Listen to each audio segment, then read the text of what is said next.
To begin the second part of the day's program, I would now request Dr. Paul Taylor to please deliver his opening remarks.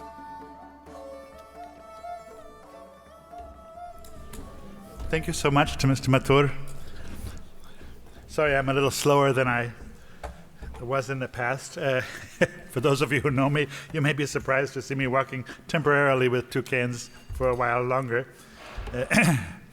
Actually, we had a wonderful opening of the book launch, I should say, and an event for the 50th anniversary of the Sikh Foundation in San Francisco in May of this year. And they asked me to give some comments for the launch of the book, which I was so honored to work on with Sonia Damian, which she showed you about. And I was very happy to do that, but when I looked at the program everybody got, it said at that point in the program, after some other wonderful things that happened, it said that there would be the book launch with the opening comments about the book by Dr. Paul Michael Taylor to be followed by a dance performance. That's what it said in the program. So I got up, and I said, I just want to amend a little bit what was in the program. First of all, the comments really should be by me and Sonia both, not just by me. But second of all, I want to emphasize that I'm only strictly about here for the opening comments, and that surely the organizers must have somebody else in mind for the dance performance, not me. Anyway, so... But now we're coming to the second session, and so I will be very brief because everybody is going to have to be a little bit succinct in this second session. So please, we don't want to get so interested in the topic, even though it is so interesting, we don't want to get so interested that we miss the concert. But we are guaranteed, how we made sure that we would guarantee that would not happen. Our last speaker of the session is Professor Surinder Singh, and he's the person who's also the head of the Raj Academy Conservatoire and performing in the concert. So if it runs overtime, I suppose everybody at the concert will simply have to just wait for us because they can't start without him. But no, we'll be succinct. I want to first call on His Excellency Ambassador Navtej Sarna because he's going to describe a very short video presentation by Bobby Bedi, a pre-recorded video presentation about the work that Bobby Bedi has been doing in the field of Sikh heritage preservation, after which Ambassador Sarna will give his own talk next, and the title of that is something that is one of those very contentious in some ways, but carefully balanced views of Guru Gobind Singh that we saw referenced in several papers this morning. The title is Guru Gobind Singh, Seen Through the Zafarnama and from the Perspective of the Sikh Martial Tradition. That is, both that combination of the martial tradition and activism versus that combination, versus the other side of the peace and tolerance and other perspectives. After that, we invite Kristen McKnight Sethi to give, Kristen McKnight Sethi of George Washington University and Corcoran Gallery of Art to give her paper on portraits of the Gurus in Sikh art. And then Professor Surinder Singh of the Raj Academy Conservatoire, whose title is Guru Gobind Singh, The Forgotten Legend of India's Musical Heritage. So without further ado, please welcome Ambassador Navtej Singh Sarna. Thank you.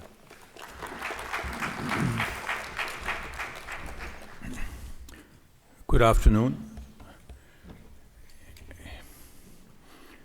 Dr. Paul Taylor mentioned that I would begin with introducing a short video. Very briefly, I want to give you why I wanted to show you this brief video and why we have thought about making that. We very often forget what a young religion Sikhism is. And when I wrote my book, the Book of Nanak, I was actually sitting in the center of Delhi in the library of the India Habitat Center and staring out of the window. And I was thinking about this question. And then suddenly I realized that I was actually able to see the Lodi tombs. And the Lodi tombs were of the time when Guru Nanak was alive. And if you looked further away, you could see Humayun's tomb. And when Guru Nanak passed into eternity, Humayun was still very much alive. And if you looked even further down the Delhi landscape, you saw the Qutub Minar.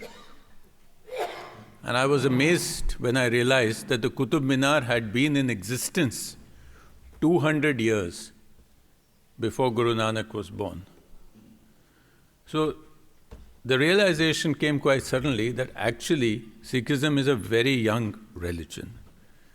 Guru Nanak walked the earth when Christopher Columbus was discovering this land, so it's not that far away. He walked the earth when Vasco da Gama was finding the route to India. Shakespeare's completed works were actually compiled before the Guru Granth Sahib. So this is just to give you a perspective that you're dealing with a message which is very fresh, whose concerns are very close to our time. They are not lost in some hoary past. So these are concerns which are of today. So if you go through the Guru Granth Sahib, as we had this phenomenal exposition to begin with by Nikki Guninder Kaur Singh and others, the musical aspects of Guru Granth Sahib, if you go through all this, you find that the values that it talks about are very modern. What is it? Secularism and equality, gender equality, role of women in society, environment, these sharing and caring. Now, these are, what we talk about today in our social and political discourse. So these are very modern values. However, because of the pace of change of the world, because of the pace of change of technology, it's very difficult for somebody to go, a young boy, particularly if they are not living in India, to be a boy or a girl, to be told that, no, you must go and understand this. It's not easy. You can't get them to do it easily. So the idea behind this project, which is going to be put up in the new museum coming up in Rakabganj Gurdwara in New Delhi, is twin. One, the target audience is your own children.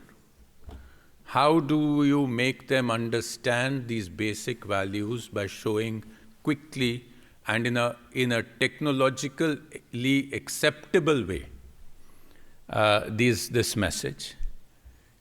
And the second audience is the international audience.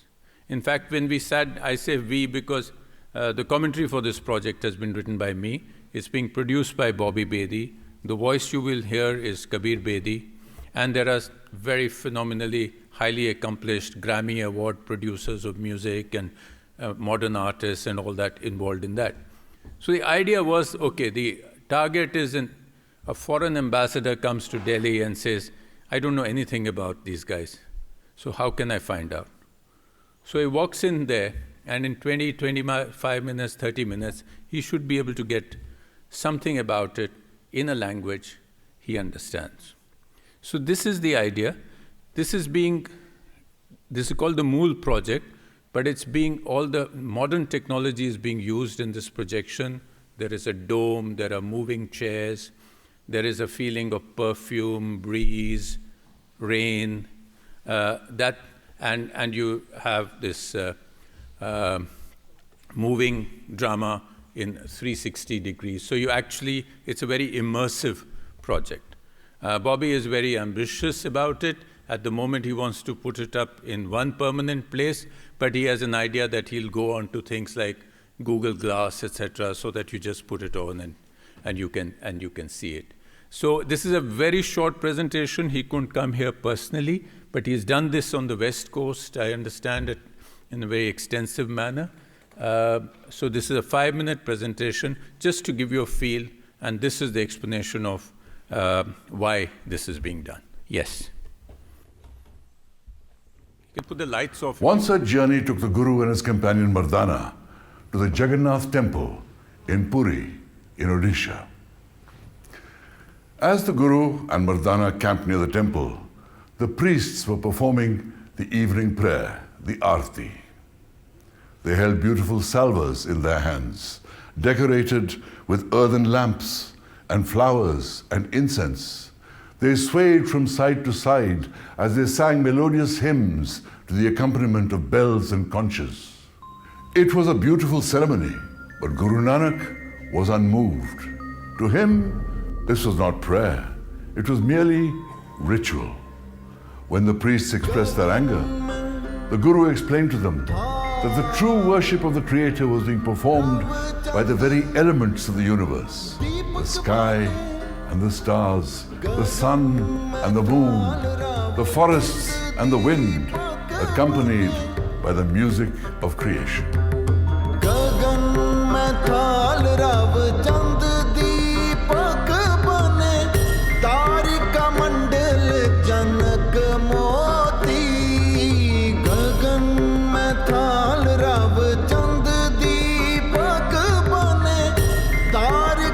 The universe is the salver. The sun and moon are the lamps. The stars in heaven are the pearls. The fragrance of sandal is the incense. Fanned by the winds, all for thee, the great forests and fields of flowers. Oh, what a beautiful aarti is being performed for you, O destroyer of fear.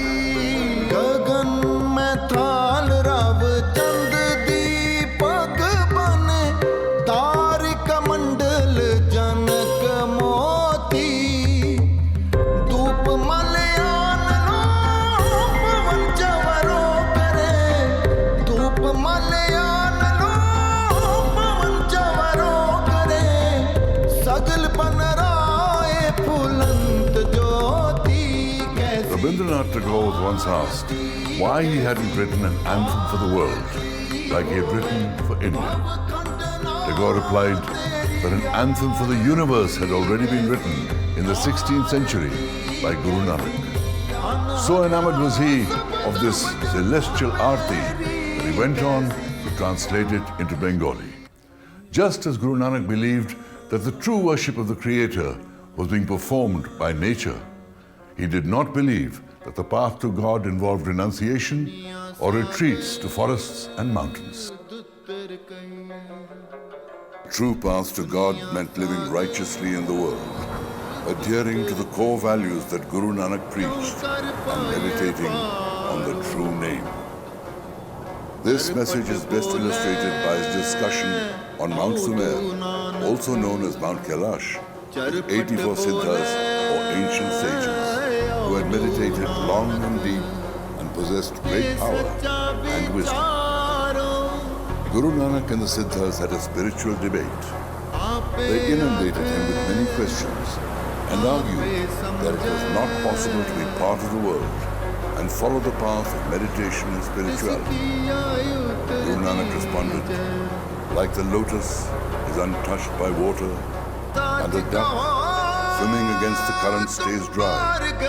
Similarly, with divine utterances in our mind and repeating his name on our lips, we cross the tempestuous ocean of the world. Guru Nanak preached that escapism was not the answer to the world's problems, but righteous living was. The path to God had to be pursued by fulfilling one's duties in this world as a householder. Work hard and honestly. Share in charity. Treat all men as equal and meditate on his name.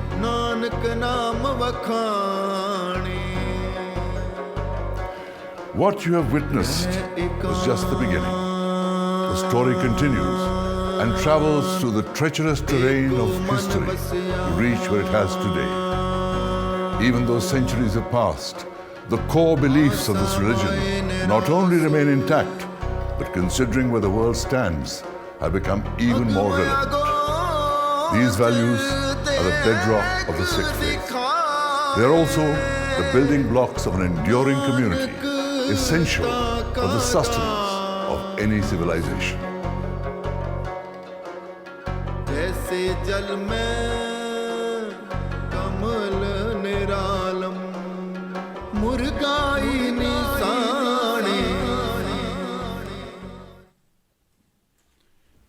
Well, that was just a sample, and I think it'll feel and sound very different when you can actually feel the cold and the snow and the rain and the night falling. So that's just to keep you informed as to the kind of things which are happening. And I think as you look to the next generations and how to educate them, maybe some of these ideas will be useful here. Do we have more lights here? I'm very much aware of the time constraint that we are under, so I'm not going to give a very long exposition. I just need some light on the stage. Yeah. A long exposition, but I think the idea that was mentioned, and in many ways it's been covered by the earlier speakers, was that of the martial tradition. We are very often, and this is again something of a colonial inheritance that we have got, that the Sikhs are considered a martial race. And possibly some of this, if one goes back to 19th century military history, you will realize why, because how the British formed the Sikh regiments and Gurkha regiment and others, and then had their own larger purpose of doing that, and also encouraging this concept of Sikhs as a martial race.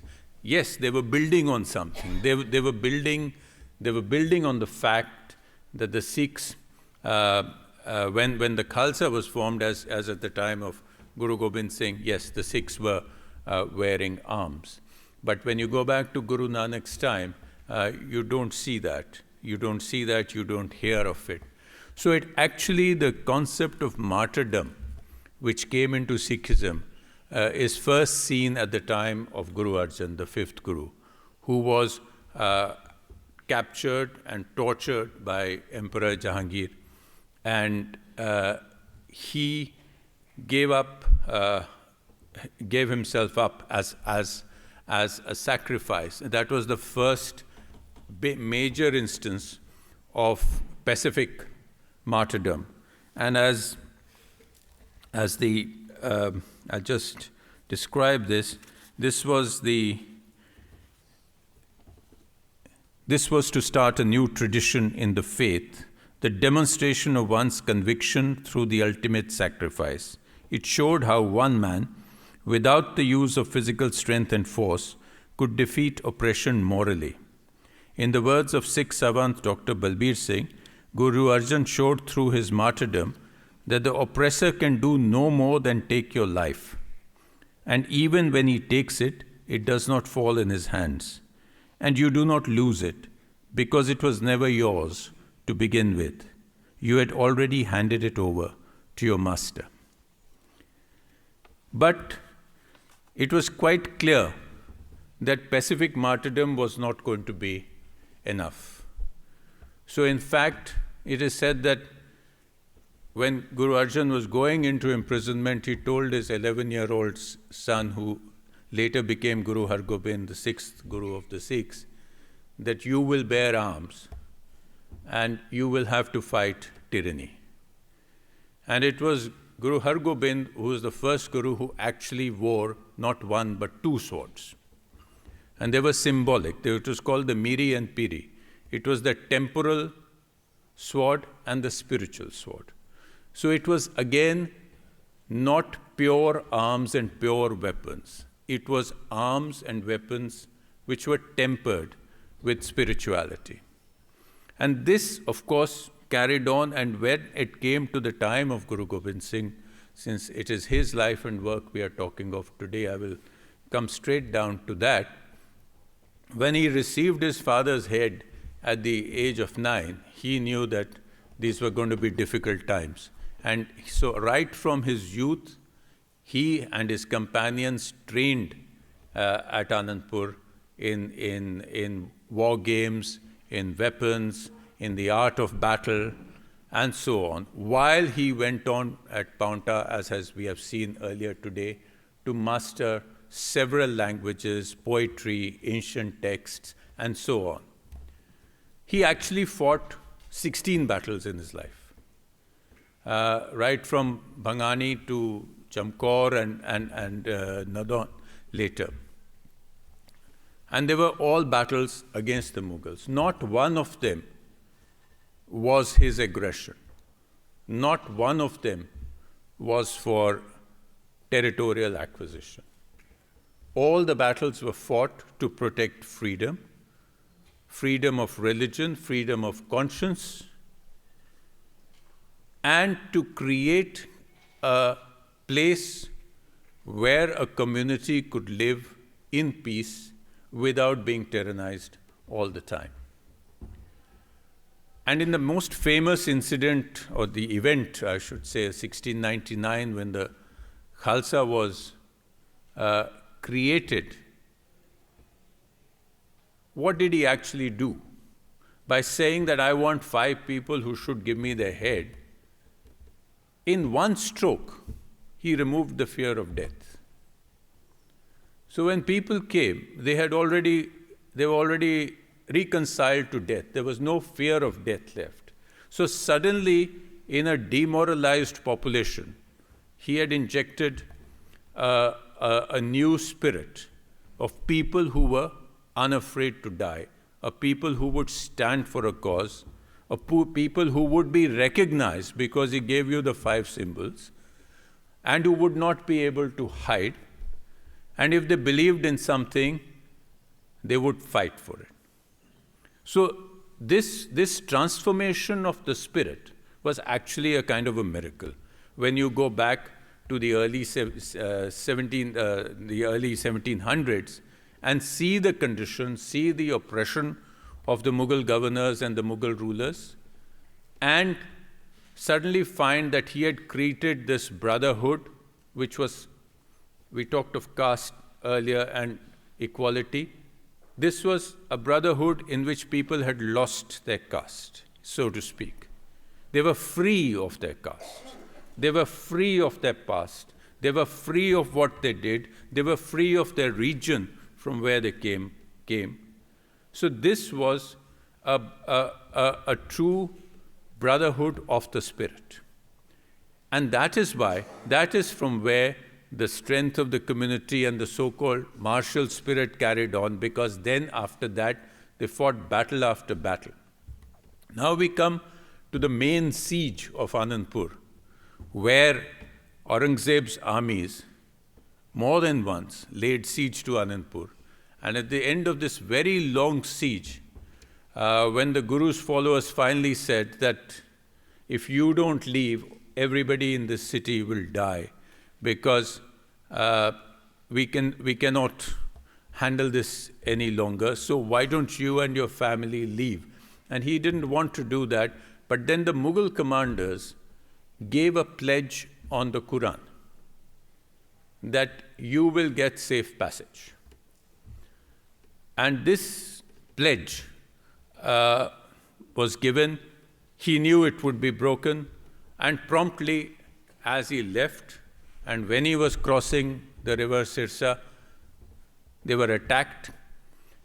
He was separated. The younger sons and his mother, wives, were separated. He and his 2 sons and a handful of followers. So there was a complete act of treachery on the part of the Mughals. And thereafter, when he fought several battles, the most famous of those was the Battle of Chamkaur, in which his 2 eldest sons attained martyrdom, and 40 people fought thousands of people by coming out 5 at a time. In military history, probably it is one of the most dramatic battles. And it's not old, it's all recorded. So 5 of them would come out and fight until they died. And then another 5 would come out. And then ultimately, he and 3 or 4 were left, and then he went off and was in the jungles alone.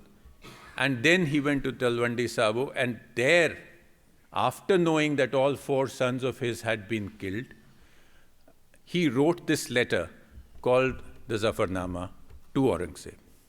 Now, this is a letter written in Persian verse. It's a letter of 111 verses.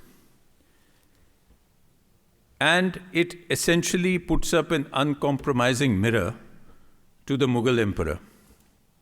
It indicts him and his commanders against a spiritual frame of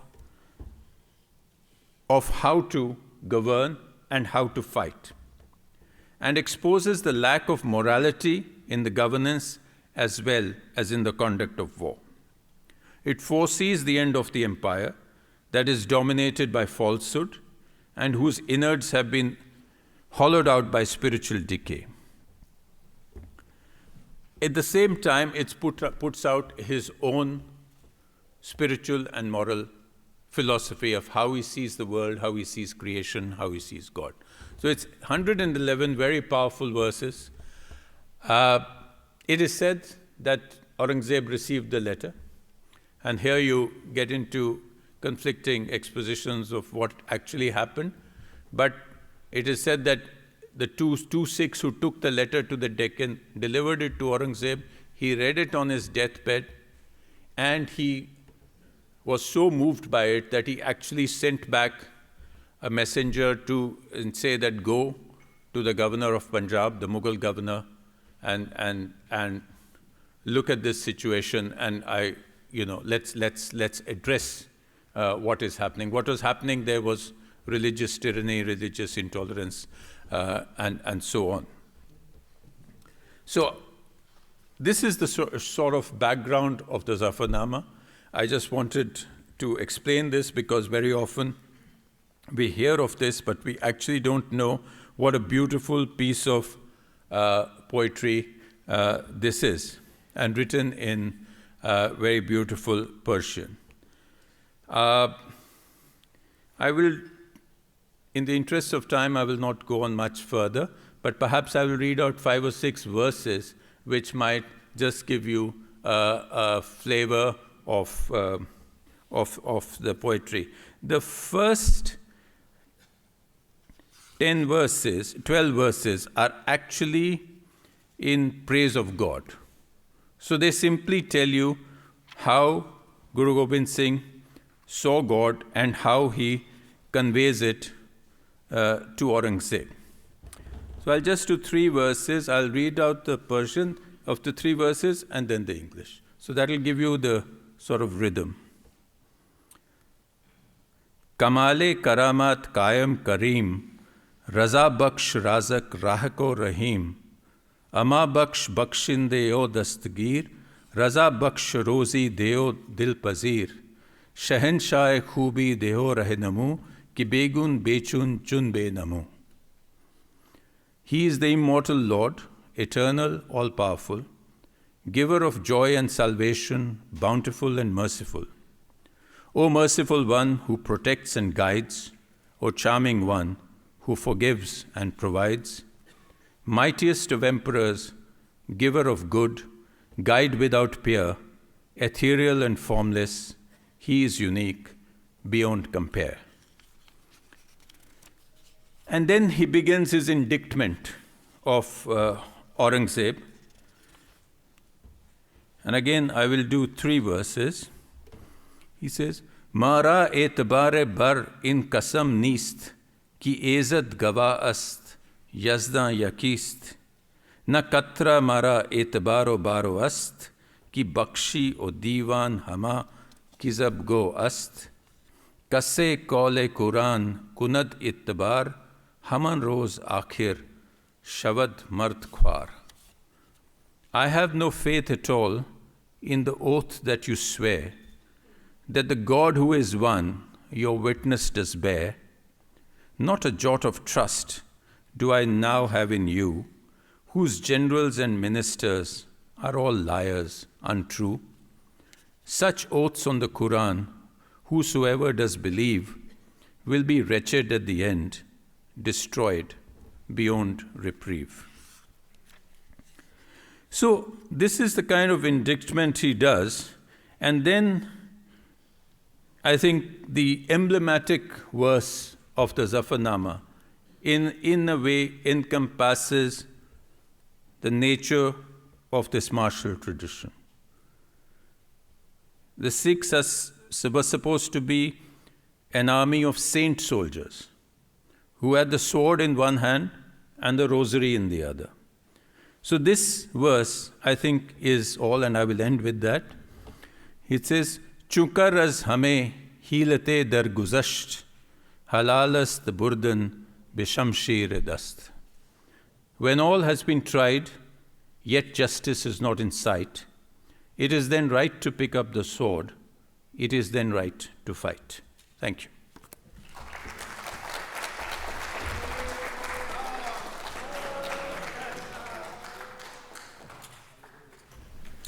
Thank you so much, Ambassador. I just want to, he was perhaps too humble to say this himself, but to mention what he was reading from. And Sonia, hopefully you have this available on the Sikh Foundation website. If not, you should get it, because my reading this made me so enthusiastic about this conference and this activity. It's the Zafarnama of Guru Gobind Singh, translated by Navtesh Sarna and published by Penguin Books. And it is one of the most wonderful, short but wonderful books I think I've read in a long time, and I've definitely recommend it to everybody if I may do so. Sorry, thank you.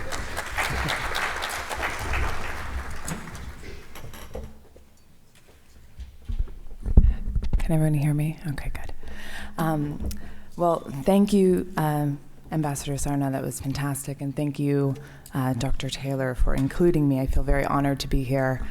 And Dr. Taylor asked me to speak today about the portraits of the gurus. And so the first place I think perhaps to start when we talk about portraits of the gurus is to ask, what is a portrait? And so, typically when we think of portraits, we think of depictions of the physical form, right? Depictions of somebody's face, somebody's body, somebody's likeness, perhaps dress. But that becomes a little bit difficult because so many of the images that we have of the gurus were created long after they passed, right? So we know that I think the earliest sort of official portrait from the Janam Sakhi is 1658 or thereabouts, which would suggest that we don't necessarily know very specifically what the facial features of the gurus were. So that complicates our understanding of a portrait, perhaps. Another thing we can perhaps think about when we think about portraiture are depictions of ideas, depictions of philosophy, depictions of values, theoretical ideas. And then perhaps the third thing that we could be looking at when we think about portraits are depictions of history. Depictions of place, of time, of the way things were. We can think about art history. We can think about styles of depiction. And so that's what I would like to do right now, is just to look at a few examples of portraits and try and understand how we can start to make sense of this really wonderful, complex, and slightly messy history of portraiture. So, we think of the earliest portraits of the gurus as coming from the Janam Sakhi, and we have that starting around the 17th century and going through to the 19th century, and I'm showing you here an image from the Asian Art Museum in San Francisco, and these are narrative images. These are hagiographic, right? These are depictions that reveal to us something of, in this case, Guru Nanak's life, something of his humanity, something of his faith, something of his values. And we have the image that you see here is an image of Guru Nanak consoling Mardana's son after he's passed. And we have here the Guru coming and sharing this very mournful time and providing some comfort to Mardana's son. And the artist has taken the time to not just depict the scene that we see at the bottom of the composition of Guru Nanak and Mardana's son, but also taking the time to depict the well, right? The well and these wonderful bovine figures that we have, the beautiful, these lovely trees, and a depiction of this rural space, this humble space, this village space. And so we get from this something of Guru Nanak's humanity, his personality, his character. Here, another early 18th century Janamsakhi image of Guru Nanak visiting the humble carpenter by Lalo. And again, this is a way in which a painting, maybe we could argue a portrait of the Guru, is showing us the way he values honesty, the way he values hard work, and the artist has taken the time to depict all these wonderful tools that are used by the carpenter in a scene very reminiscent of 18th century Rajput painting of other kinds of subjects. So we have these narrative images, which we might argue are portraits, which I think we can suggest that they are portraits. And then we have other kinds of image that appear more iconic. And these are the kinds of images like the 18th century one you see here of Guru Nanak with Mardana and Bala. And we see the Guru seated in the manner of an Indian Maharaja. He's seated on a low throne. He has a wonderful bolster pillow behind him. There's a textile canopy above his head, and we have Mardana playing the rebab, which we've learned so much more about this afternoon, and Bala holding the marchal of peacock feathers to signify that we are in the presence of a very important person, right? And these are the typical features, the characteristics that we see in a lot of Indian painting to signal that the body at the center of the composition is an important one, is a royal one perhaps, is a sacred one. So these ways that composition illuminates this for us. And they're seated in a lush landscape, these wonderful articulation of these palm leaves behind, and the beautiful blue sky above. We also have images of the Sikh gurus that remind us of compositional and stylistic features more prominent for other kinds of subjects. And here is an image of Guru Tegh Bahadur in the manner of a Mughal courtier. Right?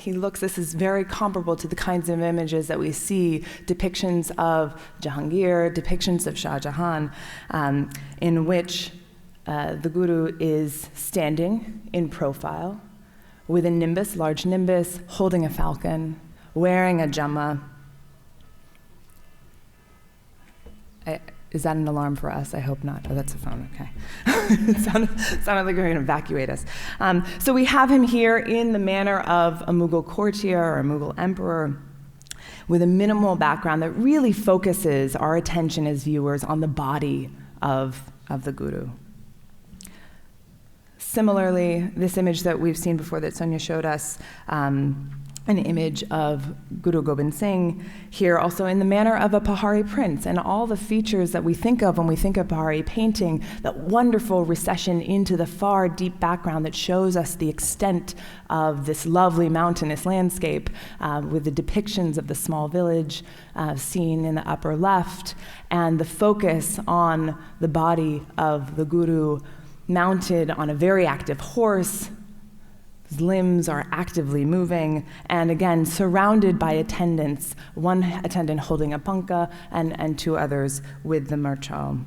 Again, these really exquisite details that emerge from Mughal painting tradition, influenced in part by some of the circulating European prints that were moving through the Mughal court beginning in the 16th century, and then it sort of flourished in the Pahari painting tradition. And here with the focus, a very iconic image of the Guru.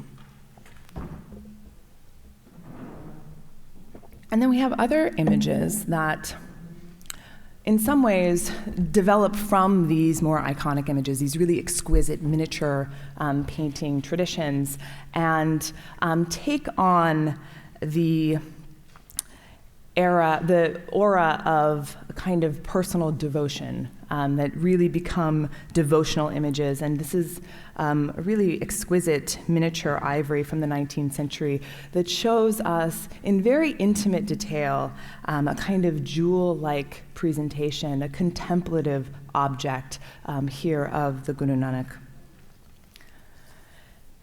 And then there are popular images, and these are oftentimes we think of them as bazaar prints or calendar prints. These are things that are not made with the finest of pigments, as we saw with those beautiful paintings earlier. These are inexpensive materials. These are inexpensive paper, in this case a wood block print.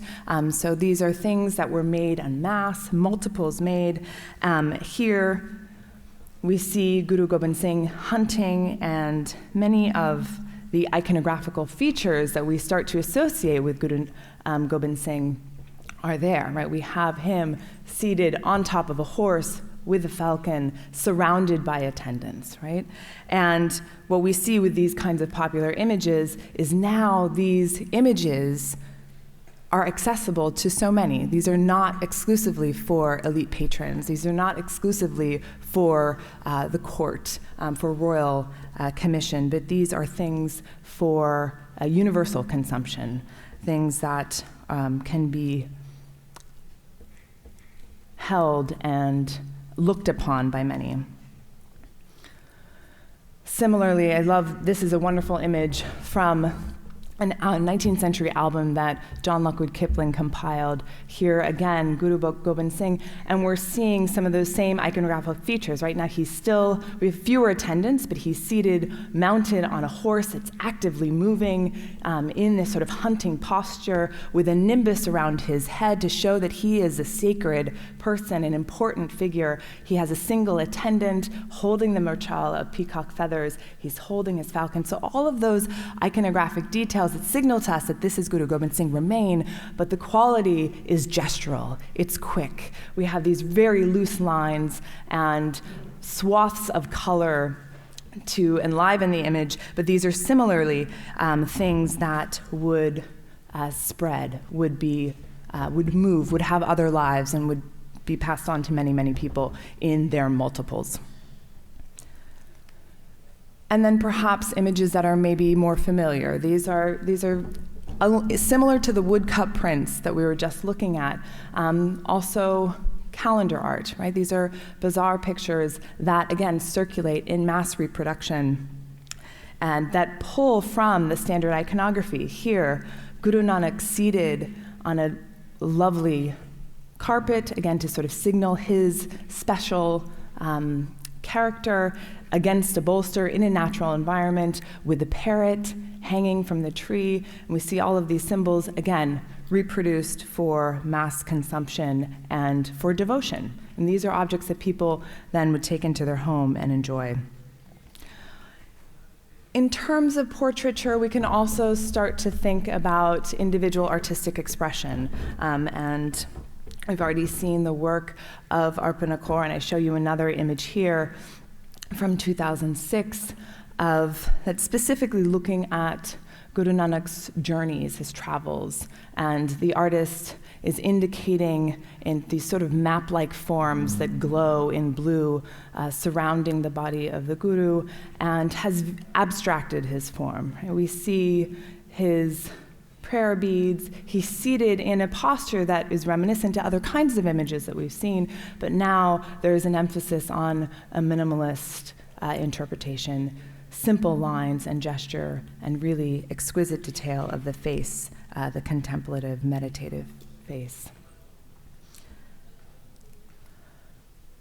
I'd also like us to consider thinking about portraiture beyond paper, perhaps beyond paint even, or prints, as we've been looking at in more classical definitions of portraiture. And I'm showing you here an image from a private collection in Delhi of, again, that sort of, that iconographic image, that iconic image of Guru Nanak seated with Mardana and Bala at the center of this embroidered textile that may be familiar to many of you as a sort of Bulgari style of embroidery on cotton with silk thread, beautifully rendered depiction that we see here, and the silk threads themselves quite sumptuous in their surface.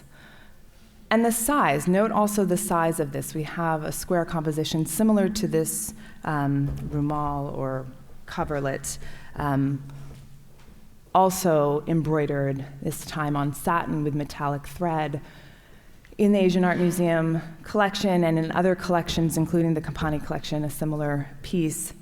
And now what we see is that this iconic image of, in this case, Guru Nanak with his companions is being used very, very likely to cover the Guru Granth Sahib. This is now a textile to cover, to mark as sacred the Guru Granth Sahib, and perhaps these depictions themselves, a kind of double portrait. And then finally, I want to propose that we also consider the definition of portraiture to extend, again, beyond paper, beyond paint, beyond print, including textiles, and perhaps beyond even textiles, to think about how architecture can serve as a kind of portrait. And so I'm showing to you now, of course, a site, an image that is perhaps quite familiar, and a site that is certainly familiar. And can we start to think about Harmandir Sahib or Darbar Sahib as a kind of portrait of the Guru Granth Sahib, a public portrait, a visualization, a depiction in many ways? It becomes a kind of a symbol for that sacred book that's housed inside. And then also circulates in this case, 19th century photographic depictions of the site, but in all the many different iterations and multiplications that we can see of depictions of the site. And then finally, at the Khalsa Heritage Memorial Complex in Anandapur Sahib, again, thinking about not just the architectural space as a kind of portrait, as a kind of presence or depiction of many of the gurus and their history, their faith, their humanity, their values, but also thinking about the very diverse depictions within that space, multimedia, multisensorial. So I will leave you with those images and those thoughts there, and thank you again for your time and for all the wonderful presentations.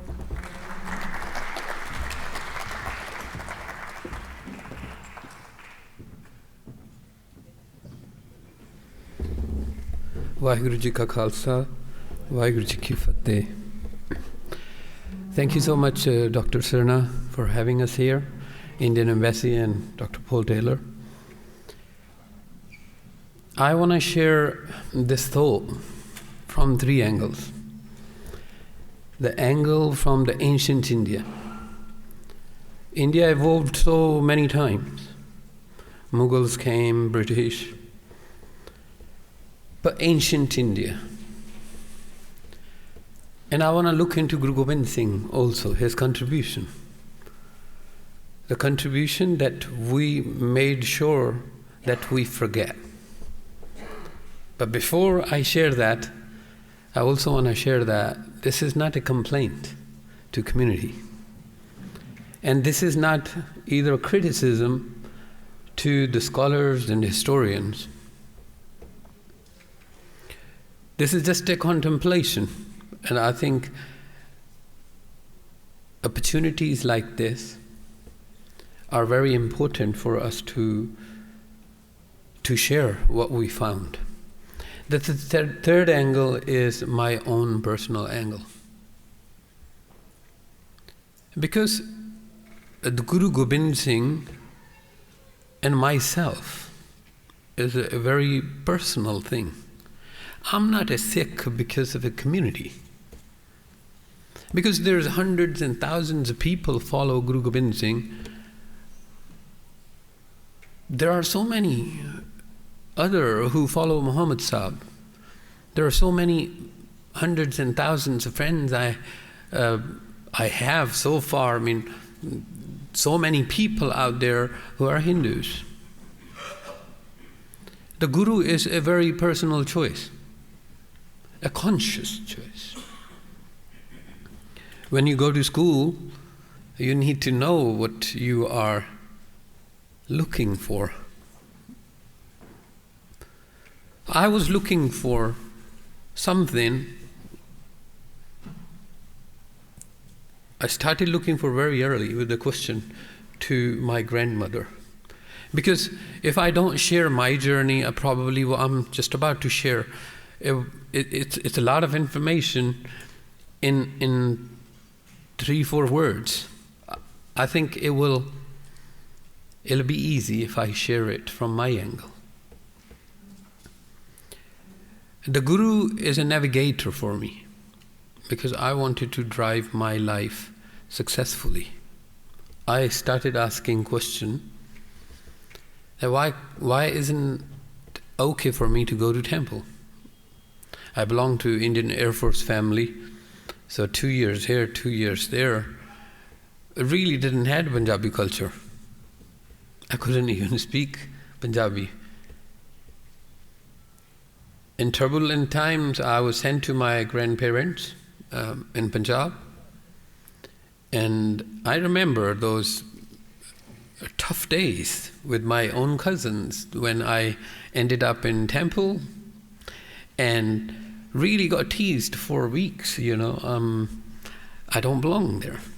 So my question to my grandmother was that, why do I have to go to Gurdwara? This is at the age of 9 where I started finding a connection with Guru Gobind Singh or Guru Nanak. And that was my key to open a lock later on to ancient India too.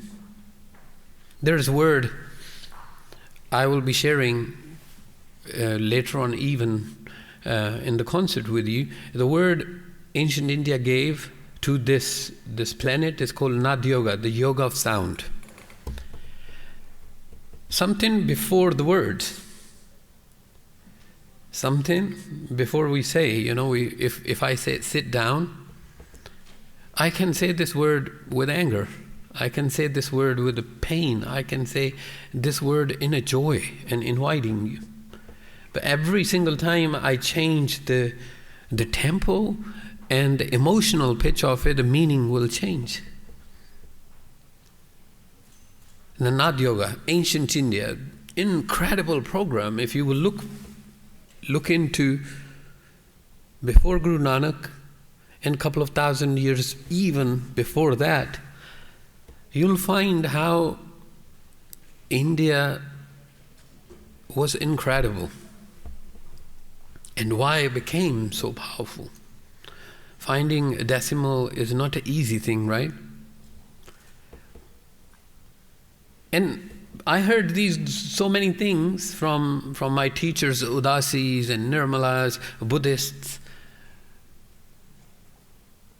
The Islamic teacher I had who will come to share with me, so I find out where do I want to end up in my spiritual practices. When I asked my grandmother a question, why do I have to go to Gurdwara? She said, you got to find that for yourself. So next day I had a tuition with a Buddhist monk, and another teacher came to teach me about the Hindus, and I learned Islam. I think really, personally, I think that I became Sikh by choice. I didn't inherit Sikhi. But India and my present, ancient India, and my present, and Guru Gobind Singh, they play incredible role. At the age of 19, I I thought I was done completely, like I achieved what I wanted to. I was just living on cloud 9. The day I thought I have everything, next day I had accident and ended up in coma, lost everything I had. I couldn't pursue my career. And all of these religious talks, rituals, this is right and wrong, became irrelevant. I started questioning Nanak and Guru Gobind Singh and Guru Granth Sahib and Muhammadji and Jesus, everybody. And that day,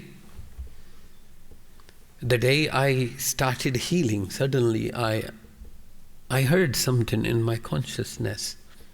I was just talking to myself.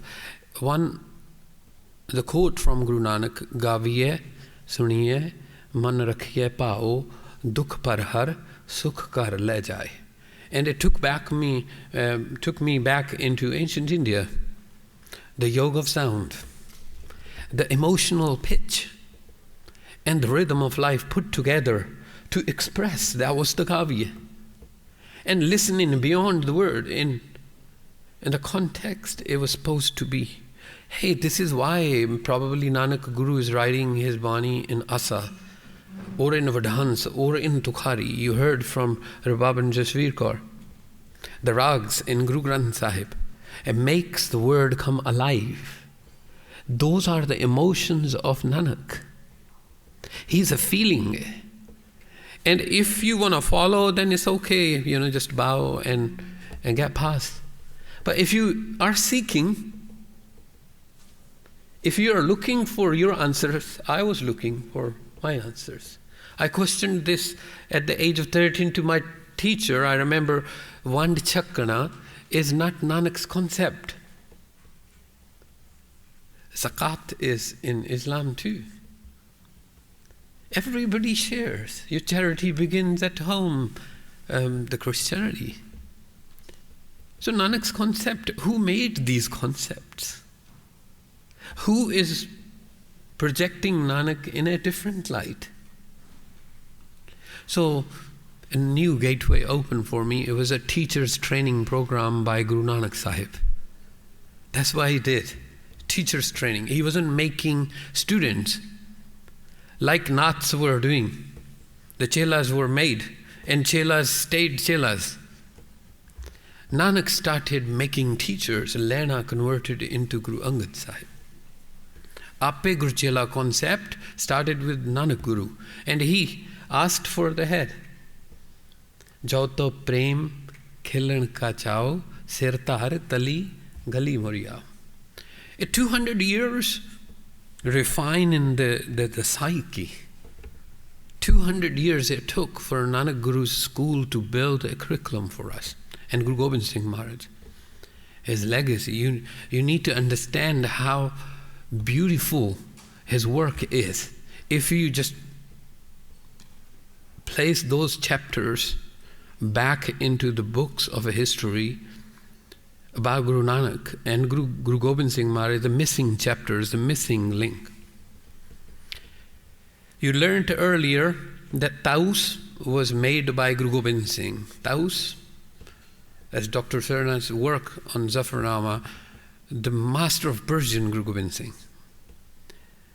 Even today, Oxford, Zafarnama, without that, the Persian isn't complete back in England. Great work by Guru Gobind Singh Maharaj, giving an instrument, building a bridge between two ancient Indian instruments, Veena and Sarangi. Now the layman, the person who's going to fight, the person who's not educated, person who is working hard to meet, take a bread home at the evening, he's serving those who are looking for something just, mere, okay, this is my Babaji, this is my Guru, this is my teacher, and I just bow my head to, and everything will be sorted. The people who were beyond this scenario came to Guru Nanak Sahib. And I learned three things. the Nanak propagated about health. The very first thing he said, it was a health. It wasn't one chakana, it was your health. So I was able to relate to, I was suffering, in a way dying on the bed. I wanted my health back. I wanted my dream back. I wanted my life back. And Nanak was saying that very early in Japji Guru Nanak Sahib, Gaviye, Suniye, Man Rakhiye Pao. So health was, in his quote, it was guarantee written that Dukh Parhar, Sukh Kar Le Jai. The second thing he says is happiness. And third thing is love. That made me sick. I this is my personal experience, kind of had enough with religious angle. And so I look into the history after the empire, the British Empire. Everything is a borrowed vision, They changed everything for India. The people understand anything about music. If you don't understand even, go search this word, Vishnu Narayan Patkhande. Or search for Ernest Trump, a great job. How empire did things. The India's work of emotional study. How you're supposed to manifest the study of your feelings and how you compose the moods. How you become capable to express and understand beyond the words the context and a concept both at the same time. That study was turned into performing arts. Mughals did that too. This is why Nanak Guru broke that rabab. A new rabab was created on Nanak's engineering, the 5-string rabab. Rabab came from the white cloud. It's called in Persia. It came from the Persia. Guru Gobind Singh's taus is the bridge. He is a patriot, of course he understands the power that India's educational system is offering, because they're not here to build Hindus or Muslims or Christians. They are investing into humanity, the health of humanity, happiness of humanity, and the love. One who doesn't love itself, how can that person love God? The person who's not in love with itself, how can that person love a society or country? Forget about God. So I was looking for health, and Guru Gobind Singh here made life so simple. So simple. One finger, and that's it. Just one finger on one string. Dilruba was so easy. Easy for me to cry without the tears. Cry beyond books. That I can actually express the pain happening in my heart. I learned how to diagnose my emotional state. And I understood that I have to turn my stress into success. I understood that what's gone is gone. I have to build my life. And I built my life. Thanks to the curriculum given by Guru Gobind Singh. Because it's Guru Gobind Singh who finalized Sri Guru Granth Sahib. All the rags were placed in numerology. The numbers were stored behind at the end, so nothing can get changed in it. The titles were situated in a particular way. Rag Jajavanti, the creation of his father, Guru Tegh Bahadur Maharaj, was installed in Sri Guru Granth Sahib as a 60th rag. Many of don't even understand there are not 31 rags in Sri Guru Granth Sahib, because we just read book after book after book. And we don't bother to read the source, Sri Guru Granth Sahib. So compilation of Sri Guru Granth Sahib actually depicted the musicological power of ancient India. It's the most incredible granth you will ever find, who is complete in every sense. You find South Indian system into it as much North Indian. There are 6 rags in Sri Guru Granth Sahib: Rag Gaudi Dakhani, Bilawal Dakhani, Vadahans Dakhani, Prabhati Dakhani, Ramkali Dakhani. These are the rags from South Indian system, the genres. And one thing I want to share with you, today India is known for its musical genre called Khyal. You all probably have heard this word Khyal. Today, India's music is understood from this genre. You know who gave this Khyal? Who invented this genre? Was Guru Gobind Singh. It was not Amir Khusro. It was Guru Gobind Singh. You cannot find anything prior to Guru Gobind Singh about the Khyal. One of his composition, which we will be reciting later on, Mitra Pyare Nu Hal Murida Da Kehna. It's a contemplation. It's words and thoughts contemplating, moving in a different direction, where the physical pain is turned into a very incredible, beautiful spiritual quest. Dilruba in 1690 at Anandapur Sahib. I remember my mother said, dead body was found at Kartarpur. The person's name was Bhai Babak, the contemporary of Guru Arjan. The body was beyond recognition because the fire went on the face, and it was, they needed to recognize how they found that it was Bhai Babak, the teacher of Guru Tegh Bahadur Maharaj, who taught Guru Tegh Bahadur Maharaj Mardang, that he had his arbab on his shoulder, even in the battlefield. And I remember my grandmother again and again repeating for years these 3 words in my ear. Shastra, the weapon, so that you are a responsible citizen.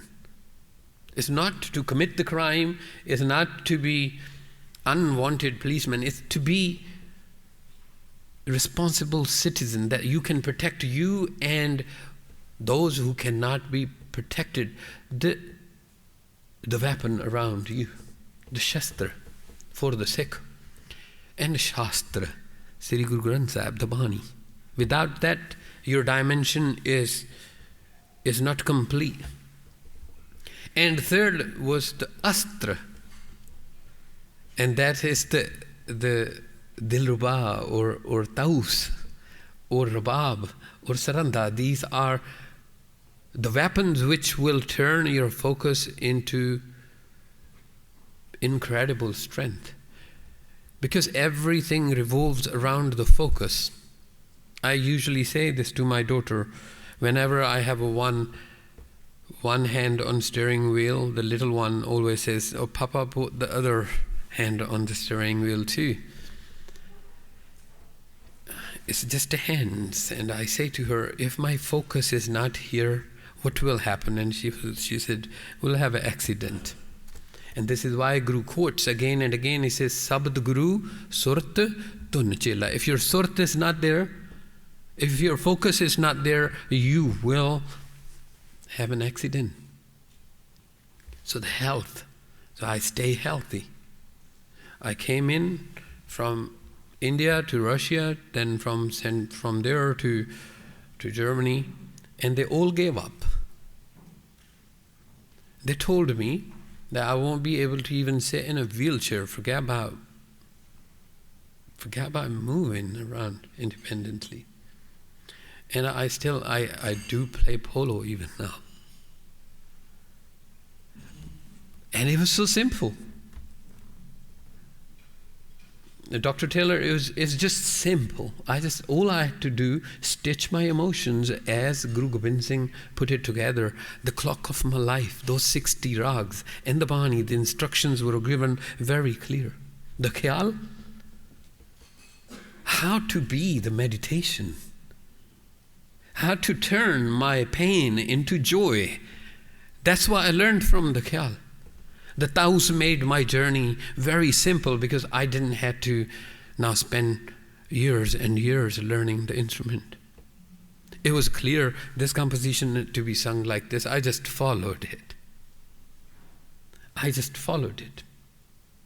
It contributed so much into my health and so much into my happiness. I think I started loving myself, accepting myself, and became stronger and stronger and stronger. The legacy of Guru Gobind Singh Maharaj. He is an investor into your happiness, into your smile, into your health. The legacy of his contribution musically. Look into Sri Guru Granth Sahib's 60 rags, his Dilruba, his Taus, his genre given to you as a Khyal, and also a lifestyle. When you look into Jap Sahib, like for example, Puchang Priyat Chand, that will change your voc, how to be ahead in life. If you will read his Savaiya, it will say, Pahe gahe jab te tumre tab te ko aakh tere nahi anyo. It's not a straight 1-4-1-4 rhythm. It is 1 1/4, reflecting your breathing pattern. This is why very few people of his army were able to still hold hundreds and thousands. Because he didn't just embedded a concept, he gave them how to do it. One who doesn't fight for itself cannot fight for his country. One who doesn't love itself cannot love anybody. Forget about the God. But we also need to, all historians, scholars, I know many people working very hard. We need to look into this seriously so the Taus and Dilruba, Saranda, Rabab, Jodi, Mardang, all the instruments you're going to see today. If American borns, if Germans and Spanish can do it, I think we Indians need to look into it, because you play, you open the chapter of health, happiness and love. Don't forget the legacy of Guru Gobind Singh. It is an incredible chapter in the history of India. Thank you so much. Thank you.